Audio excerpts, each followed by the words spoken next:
chỉ khi xa có quê đó là quê mẹ yên áo ô quên đại sơ kề khi em mang lòng về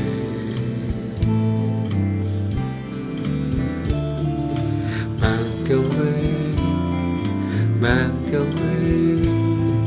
mang khi thi tiếng em miền quê mang theo quê mang theo quê mang khi quê nhớ khi kiền quê mang theo quê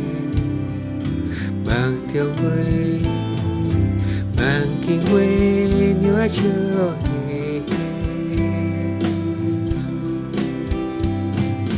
mang theo quê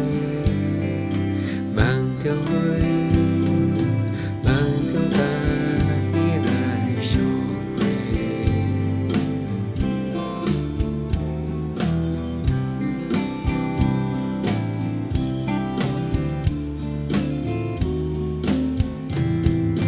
chỉ khi ta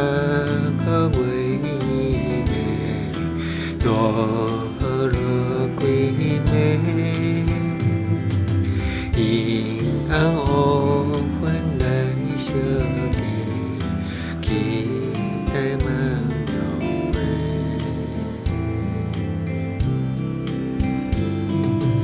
mang theo quê mang theo quê